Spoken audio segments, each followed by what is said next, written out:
Welcome to KRP Banking Knowledge channel. Today I will discuss on holder in due course. Who is holder in due course? Holder in due course means any person who becomes the possessor of negotiable instruments. তাহলে holder in due course হলো যে কোনো ব্যক্তি যে negotiable instrument possession করে, hold করে। কিভাবে? In good faith, সে অনেস্টলি ইনস্ট্রুমেন্টটি হোল্ড করবে। ফর ভ্যালু কনসিডারেশন, এই ইনস্ট্রুমেন্ট হোল্ড করার বিপরীতে তার বিনিময় হিসাবে কোনো কিছু পে করবে। বিফোর ইট বিকাম ম্যাচুরিটি, ইনস্ট্রুমেন্টটি অবশ্যই ম্যাচুরিটি শেষ হওয়ার আগেই পাবে, হোল্ড করবে। Without notice or suspicion that the title of the transferor is defective, তার কাছে সন্দেহ করার কোনো কিছু থাকবে না যে যার কাছ থেকে ইনস্ট্রুমেন্টটি পেল অর্থাৎ ট্রান্সফারার, তার টাইটেলটা ডিফেক্টিভ ছিল, এরকম সন্দেহ করার কোনো কারণ থাকবে না। তাহলে হোল্ডার ইন ডিউ কোর্স হতে হলে কোনো ব্যক্তি যার পজেশনে ইনস্ট্রুমেন্টটি পাবে ইন গুড ফেথ, সরল বিশ্বাসে, value consideration, for value consideration, কোনো কিছুর বিনিময়ে, বিফোর ইট বিকাম ম্যাচুরিটি, এটা ম্যাচুরিটি হওয়ার আগেই হোল্ড করতে হবে। Without notice or suspicion that the title of the transferor is defective, যার কাছ থেকে ইনস্ট্রুমেন্টটি পেল তার টাইটেলে ডিফেক্টিভ আছে এরকম সন্দেহ করার কোনো কারণ নাই। উক্ত ব্যক্তি হচ্ছে, অর্থাৎ সেই ব্যক্তি হচ্ছে holder in due. Holder in due course হতে হলে কতগুলো কন্ডিশন ফুলফিল করতে হবে। প্রথমত হোল্ডার হতে হবে, তারপরে holder in due course. Holder কাকে বলে? যখন কোনো ব্যক্তি লিগালি কোনো নেগোশিয়েবল ইনস্ট্রুমেন্টের ওনার হবে তখনই তাকে হোল্ডার বলা হবে। এই হোল্ডার হওয়ার পরে এডিশনাল কতগুলো কন্ডিশন আছে যেগুলো ফুলফিল করলে আমরা উক্ত ব্যক্তিকে হোল্ডার ইন ডিউ কোর্স বলবো। তাহলে দেখা গেল যে প্রথমত হোল্ডার হতে হবে, তারপর অতিরিক্ত কতগুলো কন্ডিশন ফুলফিল করলে উক্ত ব্যক্তি হোল্ডার ইন ডিউ কোর্স হবে। কন্ডিশন গুলো হলো ভ্যালুয়েবল কনসিডারেশন, অর্থাৎ যে নেগোশিয়েবল ইনস্ট্রুমেন্টটি হোল্ড করবে তার বিনিময়ে অবশ্যই কোনো কিছু দিয়েছে। লফুল কনসিডারেশন, সেটা অবশ্যই লফুল হবে। অবৈধ কোনো কিছুর বিনিময়ে নেগোশিয়েবল ইনস্ট্রুমেন্ট পেলে তখন তো সেটা লফুল কনসিডারেশন হলো না, তখন হোল্ডার ইন ডিউ কোর্স হবে না। এই কনসিডারেশনটা অবশ্যই লফুল হবে। লফুল কোনো কিছুর প্রদানের বিনিময়ে সেই ইনস্ট্রুমেন্টটি হোল্ড করবে। ইনস্ট্রুমেন্টটি হোল্ড করবে অবশ্যই বিফোর ম্যাচুরিটি। ম্যাচুরিটির পরে যদি কোনো ইনস্ট্রুমেন্ট হোল্ড করে, অর্থাৎ ইনস্ট্রুমেন্টটি যদি এক্সপায়ার্ড হয়ে যায়, তখন আর সেটা হোল্ডার ইন ডিউ কোর্স হবে না।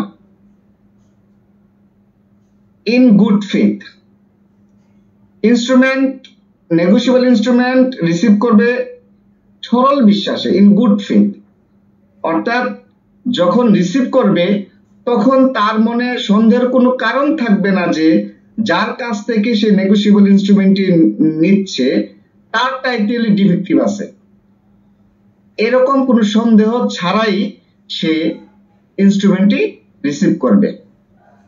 এই অতিরিক্ত এই কন্ডিশনগুলো ফুলফিল করলেই আমরা তাকে হোল্ডার ইন ডিউ কোর্স বলবো। চলুন কতগুলো উদাহরণের মাধ্যমে হোল্ডার ইন ডিউ কোর্স বিষয়টা ক্লিয়ার হওয়ার চেষ্টা করি।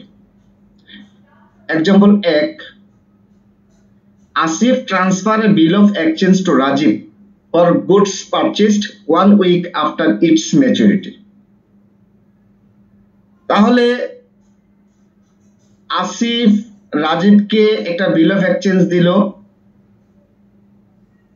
রাজীব তাহলে লফুলি বিল অফ এক্সচেঞ্জ পেল। তাহলে রাজীব হোল্ডার হওয়ার যে শর্ত দুইটা, অর্থাৎ entitled to possession, yes, entitled to receive the payment, yes, তাহলে রাজীব এই দুইটা শর্ত ফুলফিল করে হোল্ডার হওয়ার জন্য, তাহলে রাজীব হোল্ডার। কারণ রাজীব লিগালি ইনস্ট্রুমেন্টটা পেয়েছে এবং সে এই দুইটা শর্ত ফিল আপ করেছে, entitled to possession and entitled to receive payment, তার মানে রাজীব হোল্ডার। রাজীব হোল্ডার তো হলো, এবার আমরা দেখি Rajiv holder in due course কিনা, অর্থাৎ হোল্ডার ইন ডিউ কোর্স হওয়ার যে অতিরিক্ত কন্ডিশন গুলো ফুলফিল করে কিনা। আচ্ছা, রাজীব বিল অফ এক্সচেঞ্জ পেয়েছে কি কারণে? তার বিনিময়ে কি কোনো কিছু দিয়েছিল? হ্যাঁ, আসিফের কাছে মাল বিক্রি করেছিল।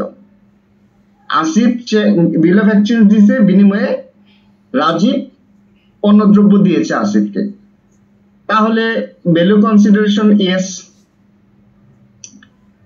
রাজীব এই বিল অফ এক্সচেঞ্জটি রিসিভ করেছে ইন গুড ফেথ, ইয়েস, সে কোনো সন্দেহ ছাড়াই ইনস্ট্রুমেন্টটি গ্রহণ করেছে।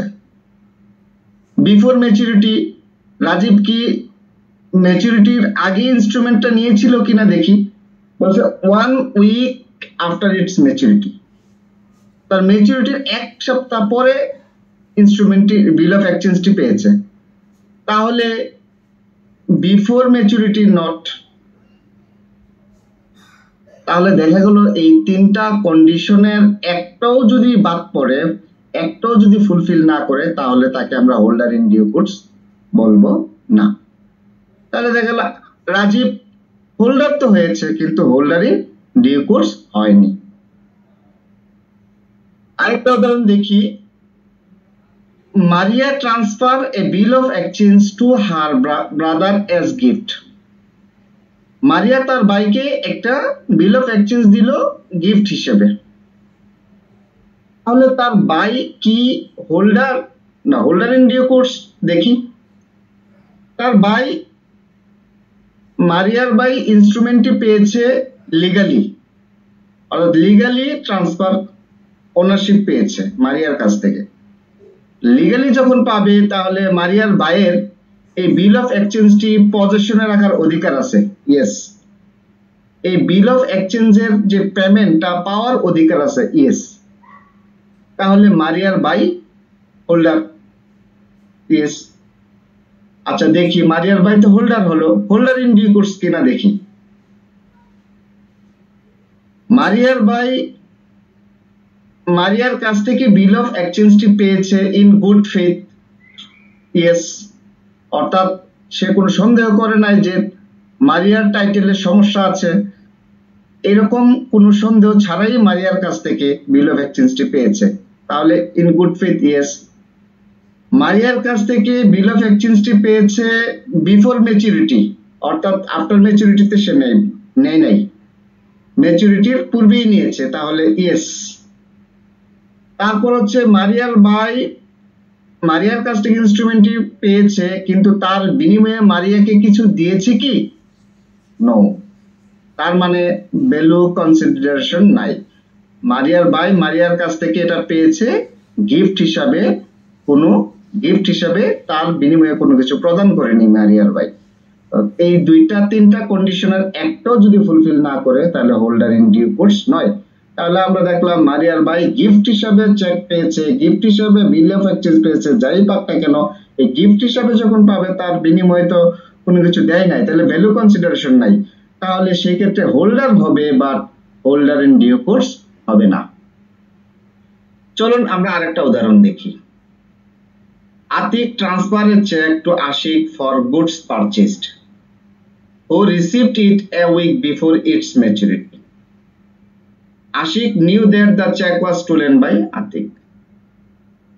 আশিক একটা চেক পেয়েছে আতিকের কাছ থেকে, কারণ আশিক পণ্যদ্রব্য বিক্রি করেছিল আতিকের কাছে, এবং এই চেকটি মেয়াদের মধ্যেই রিসিভ করেছে, এটার মেয়াদ এক্সপায়ার্ড হয় নাই, ম্যাচুরিটি ছিল, এবং আশিক জানতো যে এই চেকটি আতিক পেয়েছিল চুরি করে।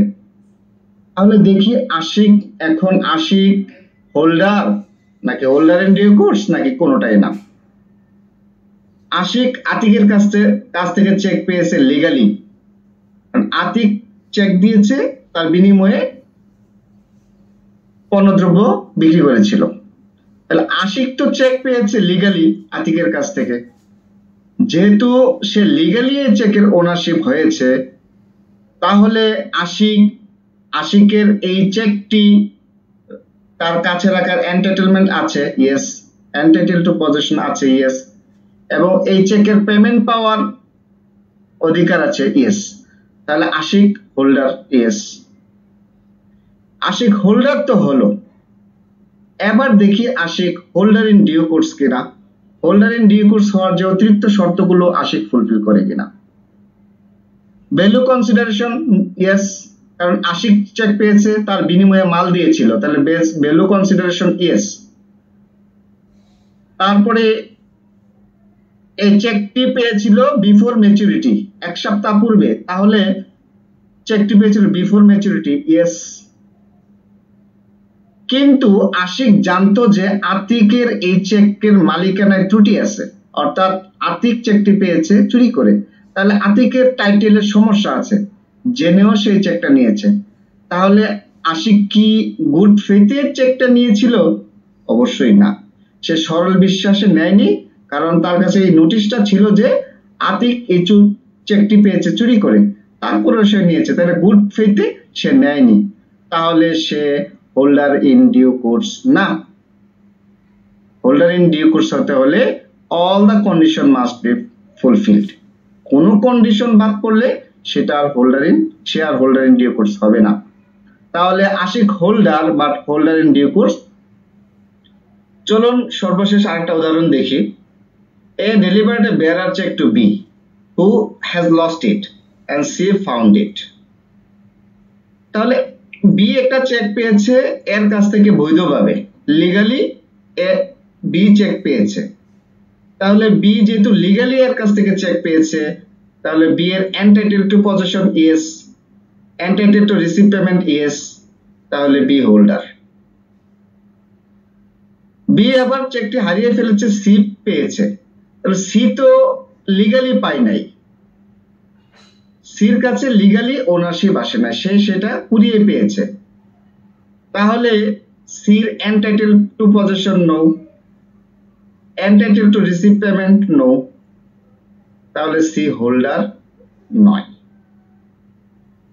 হোল্ডার হতে হলে লিগালি চেক পাইতে হবে, যদি কুড়িয়ে কিংবা চুরি করে কিন্তু ফোর্স চেক পায়, ফোর্স জারি করে চেক পায়, তাহলে সেটা লিগালি হয় না। আর লিগালি না হলে ওই চেকের সে ওনার হয় না, হোল্ডারও হয় না। তাহলে এবং এই কন্ডিশনগুলো, অর্থাৎ এই চেক বা ইনস্ট্রুমেন্ট তার পজিশনে রাখার অধিকার নাই এবং পেমেন্ট পাওয়ারও অধিকার নাই, আর এগুলো না থাকলে সে হোল্ডার হবে না, তাহলে সি এখানে হোল্ডার না। কানিংম্যান C transfer the check to D for consideration before maturity without telling him, D কে বলে নাই যে the instrument was a lost instrument। C D কে এই চেকটি ট্রান্সফার করে দিছে এবং এই চেকটি যে একটা lost check, D K C বলে নাই, না বলেই দিয়ে দিছে। তাহলে ডি এর অবস্থানটা দেখি। ডি চেক তো পেয়েছে বৈধভাবে, এখানে ডির প্রাপ্তিতে তো কোনো সমস্যা নাই, সি ট্রান্সফার করেছে, ডি পেয়েছে, তাহলে ডি লিগালি চেক পেয়েছে, তাহলে ডি যেহেতু লিগালি চেক পেয়েছে, D entitle to possession, yes. Entitle to receive payment, yes. তাহলে ডি হোল্ডার। তাহলে আবার দেখি ডি হোল্ডার তো হলো, হোল্ডার ইন ডিউ কোর্স হয় কিনা। আচ্ছা, ডি যে সির কাছ থেকে চেকটি পেয়েছে, কনসিডারেশন ছিল, ইয়েস, ফর ভ্যালু কনসিডারেশন, তাহলে ভ্যালু কনসিডারেশন, ইয়েস। ডি সির কাছ থেকে কি চেকটি ম্যাচুরিটির আগে নিয়েছে, ইয়েস, বিফোর ম্যাচুরিটি, তাহলে বিফোর ম্যাচুরিটি, ইয়েস। আচ্ছা, ডি সির কাছ থেকে চেক পেয়েছে, কোনো সন্দেহ করেছিল কি যে সি আসলে চেকের মালিক না, এরকম কোনো সন্দেহ করেছিল না, এবং সিও ডি কে বলে নাই যে ইনস্ট্রুমেন্টটি একটা লস্ট ইনস্ট্রুমেন্ট ছিল, তাহলে ডি করছে এই রিসিভ করছে যে একটি সরল বিশ্বাসে, অনেস্টলি, তাহলে ইন গুড ফেথ ইয়েস। তাহলে D holder in due course yes. তাহলে দেখলাম যে এই উদাহরণটার মাধ্যমে একজন ব্যক্তি হোল্ডার ইন ডিউ কোর্স হতে হলে প্রথমত হোল্ডার হতে হবে, তারপর অতিরিক্ত কতগুলো কন্ডিশন আছে সেগুলো ফুলফিল করলে হোল্ডার ইন ডিউ কোর্স হবে। যেমন এখানে ডি সবগুলো কন্ডিশন ফুলফিল করেছে এবং D holder in due course হয়েছে। হোল্ডার ইন ডিউ কোর্স হলে সে সকল প্রকার ডিফেক্টিভ থেকে মুক্তি পাবে।